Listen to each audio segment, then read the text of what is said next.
Bago lumabas si Lucas, isang warden ulit ang lumapit sa kanya. Attorney Montenegro, pwede ba kitang makausap saglit? Babaeng warden iyon. Siya yung warden na nag-alaga kay Amor habang nasa loob pa ng preso ang dalaga. You can call me later. Tomorrow we discuss what's your agenda. Inabot ni Lucas ang calling card nito at kinabig ang babaeng warden sa balikat. Natuwa ang warden at nagpaalam na ang binata sa kanila. Mag-aalas 6 ng hapon na maisipan ni Lucas na bumalik na ng mansyon. Di niya pansin na marami ang tawag ni Amor sa kanya. Dahil ayaw niyang mag-alala ang dalaga, tinawagan niya muna ito at ipanaalam na pabalik na siya ng mansyon. I'm on my way home? Ganun ba? Saan ka pumunta? I'll tell you later. For now, let me drive safely. Sige, mag-iingat ka. Hinahanap ka rin kasi ni Tito Alfredo. See you later. Tsaka pinutol ni Lucas ang linya at pumasok na sa kotse niya. On the way na pauwi ang bidata, red light, kaya huminto ang sasakyan nito. Habang hinihintay ang go signal ng traffic light, napapatingin si Lucas sa mga taong naglalakad sa pedestrian lane. Maya-maya naagaw ng atensyon niya ang isang matandang lalaki. Mabagal maglakad at wala ni isa na umaalalay sa kanya na tumawid. Tingnan niya kung ilang segundo pa bago ang go signal. Maya-maya nagdesisyon tong lumabas ng kotse niya at tinulungan ng matandang lalaki. Patakbo siyang lumapit at hinawakan sa siko ang pulso ng matanda. Maraming salamat, Apo. Pasensya ka na kung mabagal ang lakad ko ha, matanda na rin kasi. Ayos lang ho, Lolo, take your time. Mabagal, ngunit umuusad ang lakad ng matanda dahil na rin sa tulong ni Lucas. Nang makalampas ng pedestrian lane, nagpasalamat ang matandang lalaki kay Lucas at bumalik ang binata sa kanyang sasakyan. Nang nasa labas na ito, sakto ang go signal ng traffic light, umandar ang kotse. Hindi pa naman nakakatagal lumagpas ng pedestrian lane, tinabi ni Lucas ang kotse nito dahil sa isang tawag. Subalit datapwat, nagulat na lang ito nang may bumangga ng sasakyan niya mula sa likuran. Di na nagawang sagutin ang tawag dahil sa nangyari. Napatingala si Lucas at maya-maya lumabas na ito ng kotse niya. Tiningnan ang sasakyan na bumangga sa kanya na pumarada rin sa gilid ng kalsada. Lumabas ang lalaki sa nakaitim na kotse. Nakaitim din to ng leather jacket at may sunglasses sa mata. Boss, pasensya na po. Hindi ko po sinasadyang banggain ang sasakyan mo. Wika ng lalaki habang papalapit to ng papalapit sa kinatatayuan ni Lucas. Shit, bakit ngayon pa? Bulalas ni Lucas. Boss, ayos lang po ba kayo? Pasensya na po boss, babayaran ko na lang po ang na-damage ko. It's okay, no need. Hindi boss, pasensya na talaga. Nasa harapan na ni Lucas ang lalaki at hindi tumitigil sa kakahingi ng patawad. I said it's okay. Tatawagan ko na lang ang insurance ng... Hindi boss, ano kasi, ako dapat sa'yo, mamatay. Pasigaw na sabi ng lalaki at naglabas ito ng patalim. Akbang aatakihin si Lucas nang masangga ang kamay ng lalaki. Tumalsik sa di kalayuan ang patalim na hawak-hawak ng lalaki kanina dahil nagawang proteksyonan ni Lucas ang sarili. Ngunit dahil mabilis din ang galaw ng lalaki, nahiwa ang gilid ng pulsuhan ni Lucas dahil doon. Lumaban ang lalaki ngunit di naman nagpatalo si Lucas. Nang mahuli ni Lucas ang dalawang braso ng lalaki, pinaikot at binilibag niya yon sa likuran, tsaka pinadapa sa semento ng kalsada. Who are you? Angil ni Lucas. Ngunit imbes na sagutin siya ng lalaki, ay tinawanan lamang siya nito. Maya-maya, dumating ang mga kapulisan at inaresto ang lalaki. Dinala sa malapit na police station sa Pasay. Sir, ayos lang po ba kayo? Kailangan po magamot na ang sugat ninyo. Ani ng isang pulis sa kanya. I'm okay. Mauna na kayo at susunod na ako sa police station. May kakausapin lang muna ako. Wika ni Lucas. Hindi ininda ang sugat sa gilid ng pulsuhan. Sige po. Wika na isang pulis at saka umalis sa harapan ni Lucas. Napabuga ng hangin sa kawalan ng binata habang namimilipid sa sakit ng sugat. Bagaman hindi yan ang inaalala niya sa ngayon, kundi ang pamilya nito at si Amor. Can I talk to him first? Sir, kailangan niyo po munang bigyan ng first aid. Malalim po ang sugat ninyo. I'm okay. I want to talk to him first. Before I proceed to file him a case? Tawagan niyo na lang po muna ang abogado niyo, sir, para po malaman ang sitwasyon ninyo ngayon. I'm a lawyer, Attorney Lucas Montenegro. Hindi kaagad nakapagsalita ang pulis na kumausap sa kanya. Tumikim to at maya-maya ay kumalikot ng computer tsaka pinaupo si Lucas. Attorney Montenegro, may kaunting katanungan lang sana ako tungkol sa nangyaring insidente. Maaari po bang idetalye ninyo sa akin kung ano ang nangyari? I don't know what exactly happened. He just bumped my car at the back. He apologized. He approached me in purpose and he suddenly attacked me with a dagger. Kung makikita ninyo sa surveillance camera, may matandang lalaki akong tinutulungan na makatawid ng pedestrian lane. After a moment, green light. Paglagpas ko sa intersection, ganun nga ang nangyari. Abogado po kayo. Wala ka po bang ideya na merong may galit sa inyo? Nagibit balikat si Lucas. Tiningnan ng telepono nito, may tumatawag. Ngunit, imbes na sagutin, kinancel niya yon at kinausap ulit ang pulis. I need to talk to him. Ako nang bahalang mag-file ng kaso sa kanya after his interview and investigation. Sige po, attorney. Sasamahan ko po ng isang detective sa kanya. Thank you. Napatingin ulit siya sa telepono nito. Si Amor ang tumatawag. Just a second, I need to take this call. Saka siya tumayo saglit. Pagkatapos niyang magpaalam. Sa hallway, doon sinagot ni Lucas ang tawag ni Amor. Hindi niya po pwede na isekreto ang nangyari. Nasaan ka na? 8:00 na ng gabi, lahat naghihintay na sa'yo. I'm at the police station here in Pasay. Ha? Ano nangyari? Bakit nandyan ka? Ayos ka lang ba? Someone is trying to kill me but did not succeed. Don't worry about me. I'm okay. Just a small scratch. I'll be home later. Sigurado ka? Pupuntahan ka namin dyan. Hindi po pwedeng maghihintay lang kami dito at walang gagawin. I'm okay, really. Don't worry about me. Diyan na lang tayo mag-usap pag uwi ko. Kakausapin ko lang siya. Sige, basta ba mag-iingat ka pa uwi? Sasabihan ko na lang sina tita at tito, Pinutol na kagad ni Lucas ang linya at bumuga ng hangin sa kawalan. Maya-maya bumalik siya sa loob at nagpasama na sa isang detective sa isang control room. Ayaw magsalita, attorney. Tatawagan ko na lang tas sasabihin trip niya lang raw yun. Nauubos ang pasensya ng isang pulis na nag-iimbestiga sa lalaking sumugod kay Lucas. Pinagmansyagan ni Lucas ang lalaki bago to pumasok. Nakakrus ang mga braso, inuusisa niya muna ang kilos ng lalaki. Okay, I will talk to him. Pinapasok ng pulis si Lucas sa control room. Nakiusap din si Lucas kung pwedeng siya lang mag-isa ang papasok at siya na lang muna ang kakausap sa lalaki. Dahil abogado ng binata, sumang-ayon naman ang mga ito. Nakaupo ang lalaki, tahimik nang makita si Lucas na pumasok.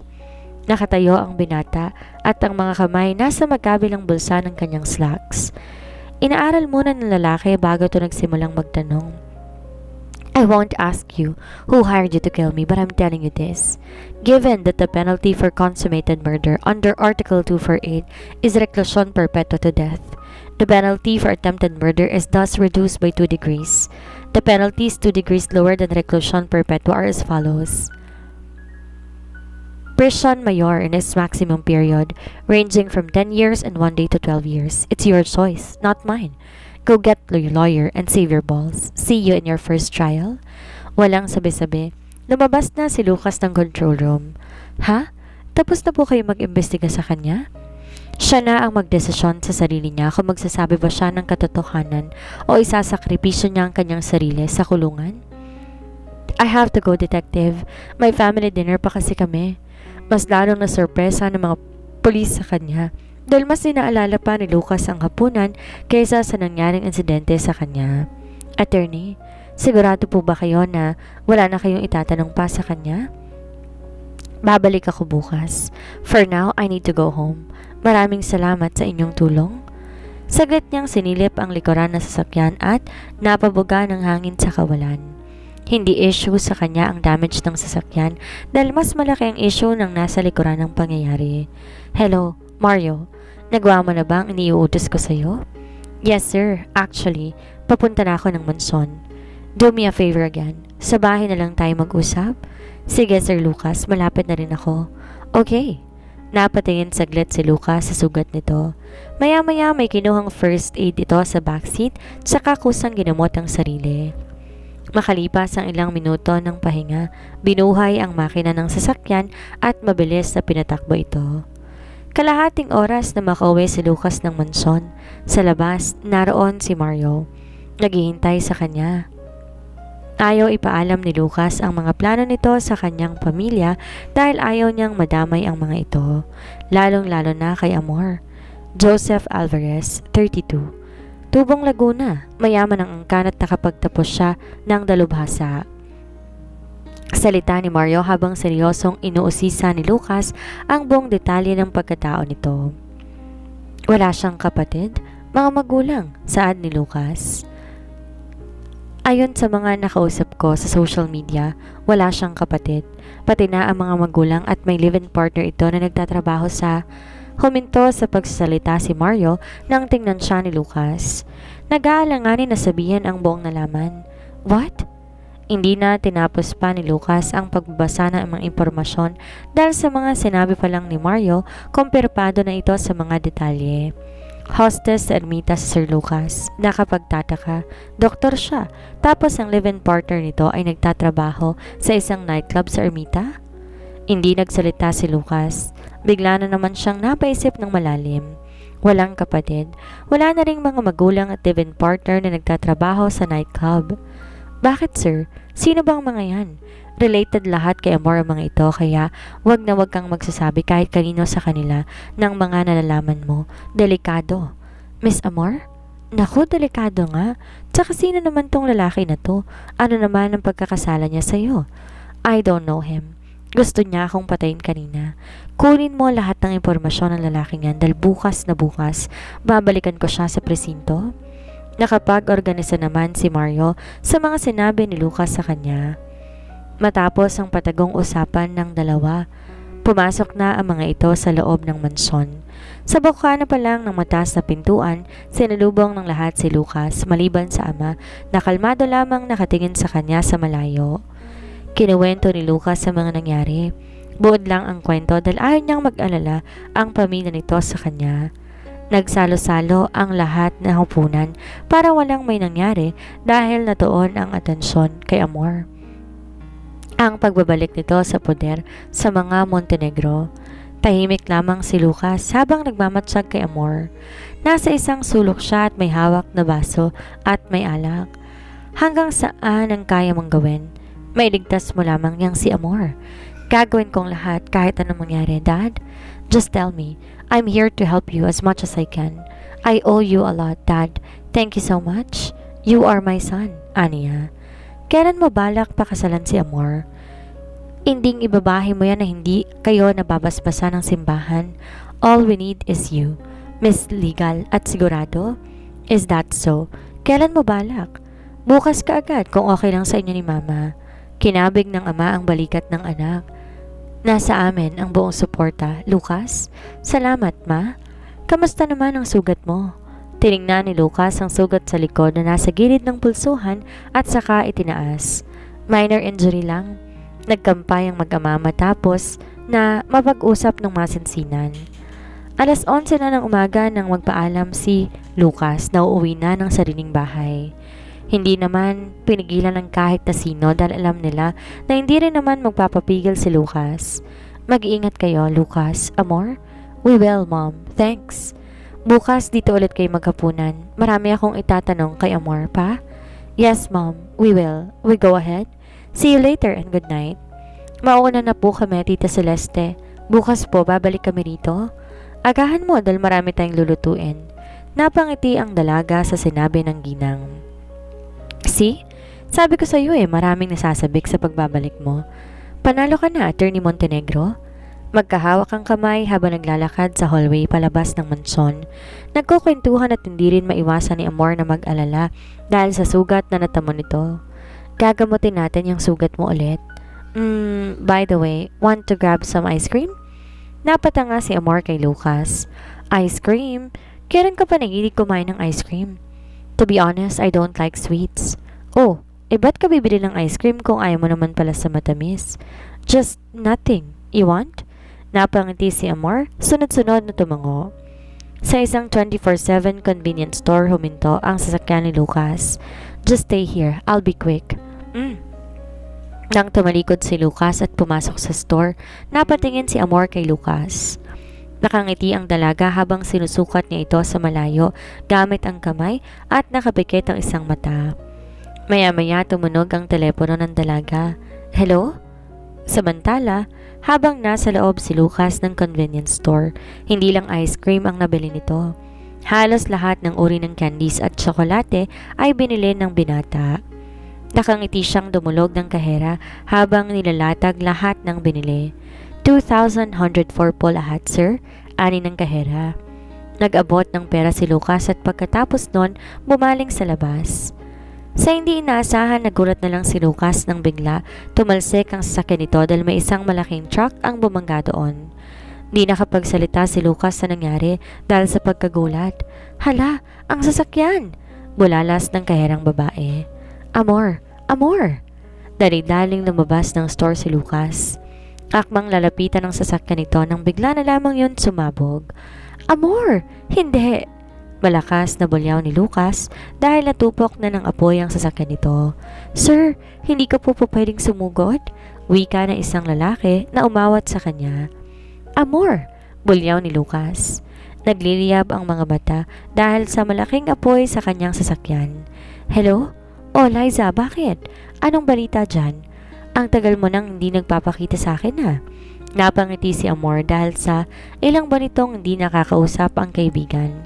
Wala pa ring may pinagbago sa kanya. Ayos lang naman ako. Nasaan ka ngayon? Nandito ako. Kami ni Lucas sa convenience store. Nasaan ka ba? As in? Teka, lalabas ako.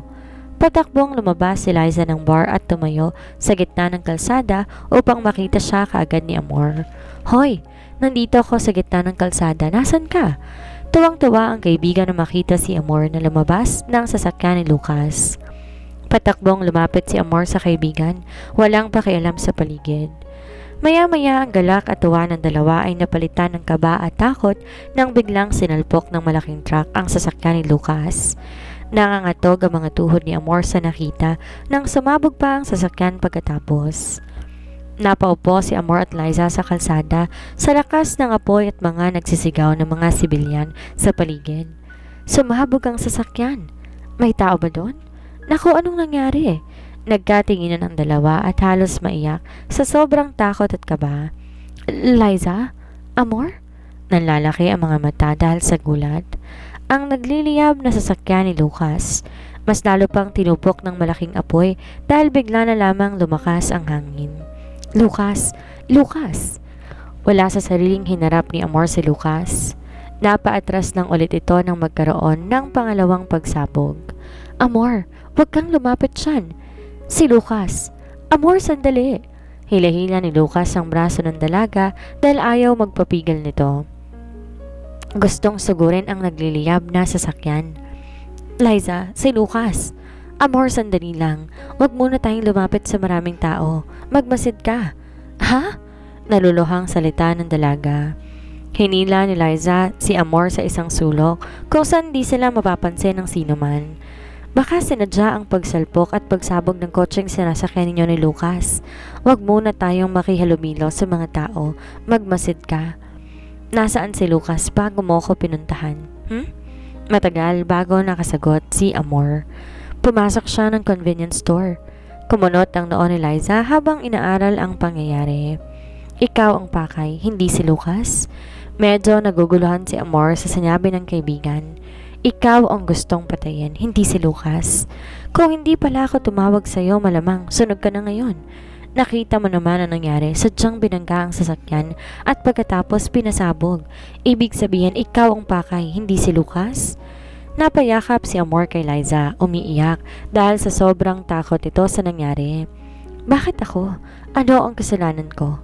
Kinabig ni Liza ang likod ni Amor para kumalma. Maya-maya, humiwalay naman si Liza at pinunasan ang luha ng dalaga. Maraming tao. Nasa kabilang kanto lamang si Lucas. Sigurado ko. Hinubad ni Liza ang jacket na suot at saka inilagay niya iyon sa ulo ni Amor. Mahigpit na hinawakan ni Liza ang pulsuhan ng dalaga at saka naglakad sa gilid ng kalsada para makatawid sa kabilang kanto. Tumatanga si Liza. Hinahagilap si Lucas kung nandun ba ito sa kabila. Maya-maya nanlaki ang mga mata ni Liza na makita si Lucas na nakaluhod sa harapan ng convenience store. Amor, nandun si Lucas. Bilisan natin. Ha? Si Lucas? Oo, bilisan natin. Hindi sila napapansin ng mga tao dahil ang lahat naman na nandoon ay nakatuon sa pagsabog ng sasakyan. Dali-dali na tumawid ang dalawa at saka pumagilid. Dito ka lang, okay? Tatawagin ko si Lucas.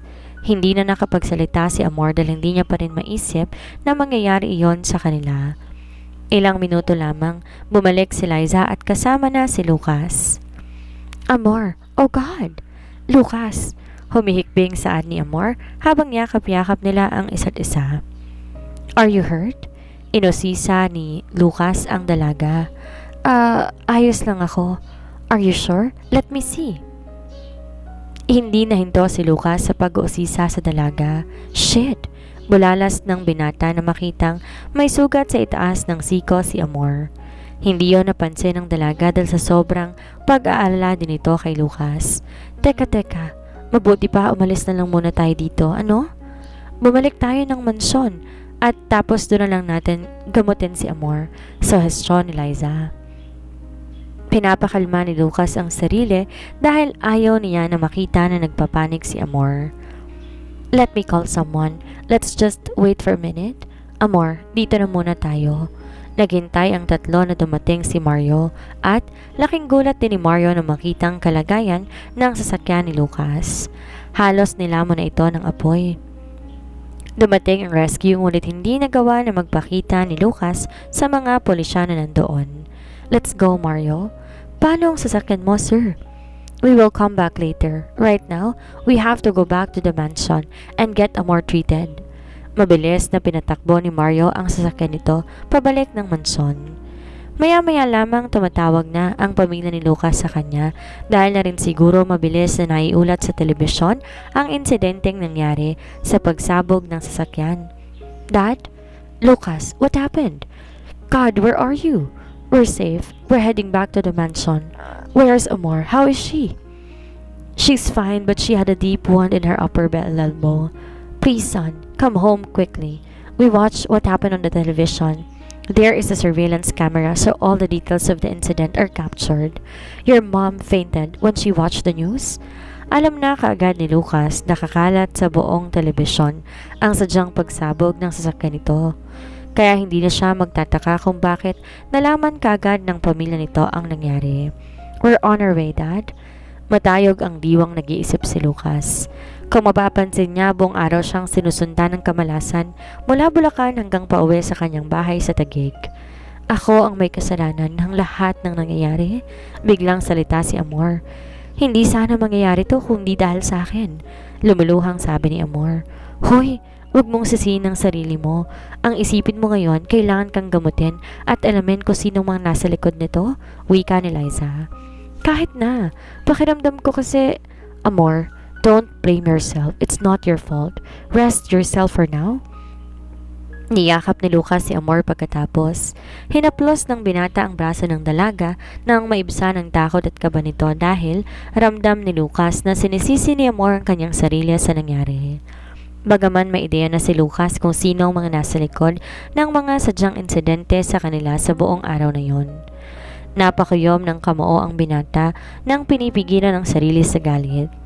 Maya-maya tumunog ang telepono ni Lucas at unknown number ang nakarehistro. Hindi pa naman nagsasalita, humalakak nang nasa kabilang linya. Try to show me your shit face. I will drag you to hell, Joseph. Hey, easy man. It's just a threat. Why are you mad? See? You don't know what I am capable to do. Do whatever you threaten. You will never get more from me, asshole. Don't even try me. You don't know what I can do. Nagtiim ang bagang ni Lucas sa sobrang galit ito kay Joseph.